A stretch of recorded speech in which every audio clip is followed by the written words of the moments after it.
क्या आपको पता है कि जितना खान पान हमारे बॉडी को इफेक्ट करता है उससे कहीं ज़्यादा हमारा बॉडी का पोस्चर भी गलत अगर होता है तो कितना इफेक्ट करता है।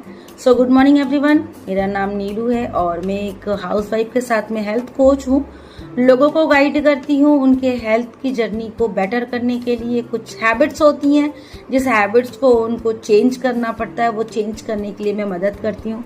सो आज मैं बात करने वाली हूँ आपसे कि किस तरीके से हम हमारे आदतों को हम बदल सकते हैं। तो सबसे पहला आदत तो यही होता है कि हमारे आज के समय का जो पोस्चर है, हमारा बैठने का, सोने का, उठने का जो तरीका है वो बहुत ज़्यादा गलत होता जा रहा है, जिसके कारण से हमारे बॉडी में काफ़ी ज़्यादा चेंजेस नज़र आते जा रहे हैं। जैसे कि लंबे समय तक आपका फ़ोन चलाते समय पे कोई भी स्ट्रेट ऐसा नहीं बैठता है और फ़ोन को ऐसे लेके नहीं बैठता है। सारे के सारे लोगों का फोन ऐसा रहता है, नीचे रहता है, हमारी नजरें नीचे रहती है, हमारा सर ऐसा रहता है, ठीक है। ऐसे किसी का भी नहीं रहता है फोन चलाने के समय पे। तो ये हमें कितने नुकसान पहुंचाता है।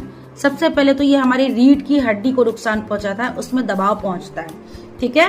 दबाव पहुंचने के कारण से हमारे में दिक्कत, हमारा जो बॉडी स्ट्रक्चर्स होता है, जो बॉडी शेप होता है, वो बहुत मतलब उसका बैलेंस बिगड़ता जाता है, जिसके कारण से कुछ समय के बाद में L4 L5 का जो बोला जाता है कि वो डैमेज हो रहा है या डाउन हो गया है ना। वो उसमें थोड़ी सी चेंजेस आ गए हैं। डॉक्टर्स में पेन होता है तो हम जब एक्सरे करवाते हैं तो उसमें आता है।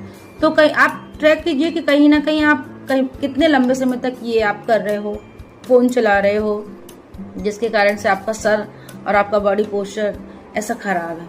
कई बार हम ऐसे बैठते हैं और टेबल में बैठेंगे तो हमारा पैर ऐसे ऊपर रहता है, हम जैसे भी बैठते हैं, बट आपको बैठना कैसा होता है, आपका जो पैर है वो ऐसे आपके जमीन पे लगे रहते हैं। मैं भी जस्ट बैठी हूँ, मेरा पैर ऐसे जमीन में ही है, ऐसे। ये ऐसे भी नहीं करना है अपने को, ये करना है, ठीक है। सो इस तरीके से अगर आप बैठते हो तो आपके बॉडी पोस्चर एकदम स्ट्रेट ऐसा रहता है। बैक जो रहता है आपका वो स्ट्रेट रहता है ऐसे, जिसके कारण से आपका बॉडी पोस्चर जो है और आप उसका जो बॉडी शेमिंग है वो डाउन नहीं होगा, ठीक है।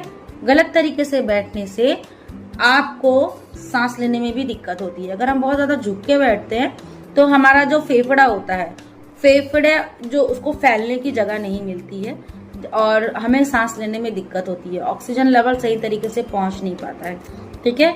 गलत तरीके से बैठने से हमें माइग्रेन की भी शिकायत हो सकती है। अब आप सोचिए कि एक गलत तरीके से बैठने से हमें कितनी सारी चीजें होती है, और भी बहुत सारी चीजें हैं जो मैं आपसे शेयर करना चाहती हूँ।